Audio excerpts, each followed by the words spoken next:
Hi everyone and welcome to Friday's maths lesson. So this morning, for a bit of a warm-up, we are going to be adding fractions, but this time, yesterday we did fractions with the same denominator. Today we are doing fractions with a different denominator. So you can see that our denominators here are fifths and eighths, so they are different. So first of all, in order to add fractions, we know that we need to make them the same. So we need to look for a number that is a multiple of 5 and 8. So a number that 5 and 8 both go into. Now, quite often, you guys say that we can multiply them together to find that, and we can. So we're going to do that today. If I multiply this by 8, then I will get the denominator 40. And this one then needs to be multiplied by 5, which will also give me the same denominator. Now, what we do to the denominator, we do to the numerator as well. So 3 times 8 is 8, 16, 24. And then 6 times 5, 6, 12, 18, 24, 30. So I have got 30. And now, as you know, we can then simply add our numerators and our denominator does not change. So if I have got 24 add 30, then I have got 54 40ths. Now, similar to yesterday, we don't like improper fractions, so we need to convert it to a mixed number fraction.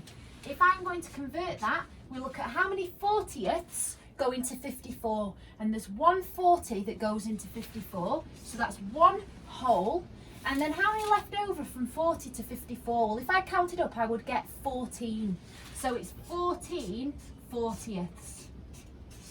So use that example to help you. We've done this before. This is just a warm-up. In your maths book, can you please have a go at the bottom one? Remember, convert it to have the same denominator. Our denominator is a number that 5 and 9 both go into, and quite commonly you guys times them together, okay? So have a go at that, please. Pause the video whilst you do it. Okay, super. So hopefully you've had a go at this one. So we said that we could times our denominators to get a common denominator. So 5 multiplied by 9 is 45, and then 9 multiplied by 5 is 45. Remember, the rule is what I do to the denominator, I have to do to the numerator. So therefore, 5 times 9, and now 2 times 9. 2 times 9 is 18, and 4 times 5 is 20. When I add my numerators, 20 plus 18, don't forget partition it. 20 plus 10 is 30, plus 8 is 38. And my denominator does not change. Now, don't forget, only if it's an improper fraction do I need to change it. This is not an improper fraction. Improper means that the numerator is bigger than the denominator. 38 is not bigger than 45, therefore that just stays like it is, and that would mean that you'd get it correct. You don't need to do anything to that. Okay? Super. So we're going to move on today to have a look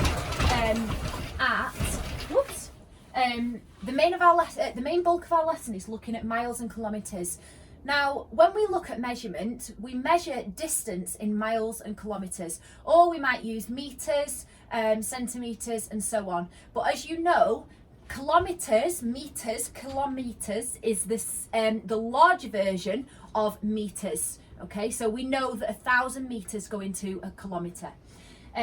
So when we look at distance, for example, from Bacup to Manchester, because it's so far, we can't measure it in centimetres, because a centimetre is so small on here, as you can see. We can't measure it in metres, because a metre would be about this far, that far.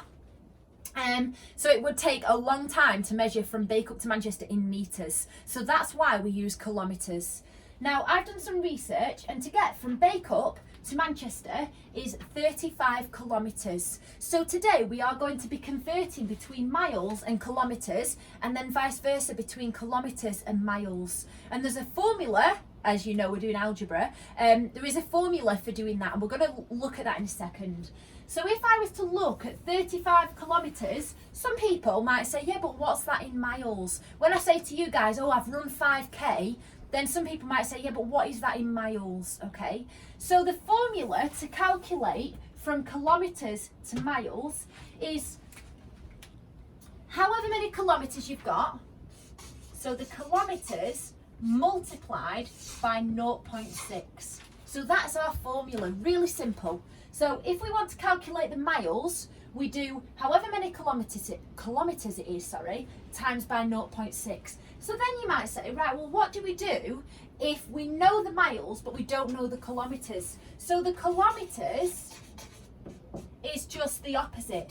The miles, and what's the inverse of times in? We know that it's dividing, and it's dividing by 0.6, okay? So if you know how many kilometres it is, but you want to find the miles, you do this one. If you know how many miles it is, and you want to find the kilometres, then you use this one, okay? We're going to use both today.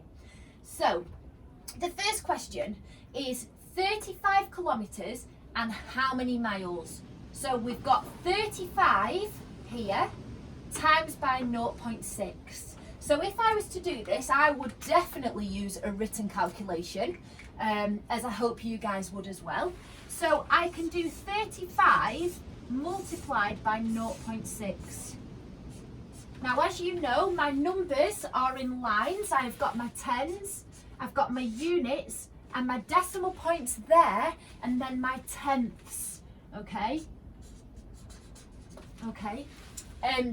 So please make sure that it lines up like that, because this is where sometimes when we're multiplying decimals we get in a muddle, all right? So my decimal point stays in that row, and I start with my tenths. So I have got 6 tenths multiplied by 5. So 6 times 5 is 30. So 6 tenths multiplied by 5 is 3. So my 3 would go in my units column, and I've not got anything in my tenths, okay? Sorry, it would go in my units column, but I would carry it underneath, okay, as we know. And then I have got 6 multiplied by 30. Well, sorry, 0.6 multiplied by 30. So 0.6, well, 6 times 30 is 180, or so 0.6 times 30 must be 18. I then need to add my 3, 18, 19, 20, 21. So my 2 goes into my tens column, and I made an error there, sorry. My 1 goes into my units, and I can cross out my 3 because I've added it on. So we can see that 35 kilometres equals approximately 21 miles, okay? So I'd like you guys to have a go at this one. It's a trickier one. We've got 220 kilometres this time, and I'd like for you guys to see how many miles that is. So do exactly the same as I've done here. 220 multiplied by 0.6. Okay? Have a go at doing that whilst you pause the video, and we'll catch up in a second.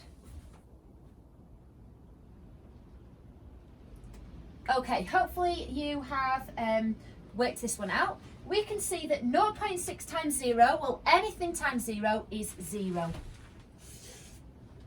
And then I've got 0.6 multiplied by 2. So we have got 12. So I would put my 2 here and carry my 1 into my tens column. Okay? Then I've got 0.6 times 200, which is the same as 6 times 20, which as we know is 120, plus my 10 is 130. So my 1 goes in my hundreds column, and my 3 goes in my tens column, and then I don't put my 0 because I've already got something there, okay? So 220 kilometres is 132 miles, okay? So we have converted from kilometres to miles there, because we've come up with that algebraic, we've come up with the algebra there for doing that. So what I would like you guys to do, red, orange and yellow group, you're going to now have a go at the activity below using the algebra, using the formula, sorry I keep calling it that, using the formula here, okay? So I'll put a box around that so that you can clearly see it. blue and green group, if you carry on watching, because we're going to now do the inverse and we're going to work from miles to kilometres. Okay, so green and blue group, from miles to kilometres, we're basically going to do this one, because then we can see whether we've actually got our formula right to then get the answer, basically. So if I've got 132 miles, I'm doing 132 divided by 0.6. Now, some of you are going to struggle in dividing by 0.6, so you can always divide by 6 and remember that later you need to multiply your answer by 10. Okay, so how many 6s go into 1? None. So we carry that over there. So then how many 6s go into 13? How many 6s go into 13? Good, you should have hopefully got 2. With how many left over? 1. And then how many 6s go into 12? 6, 12. So the answer is 2.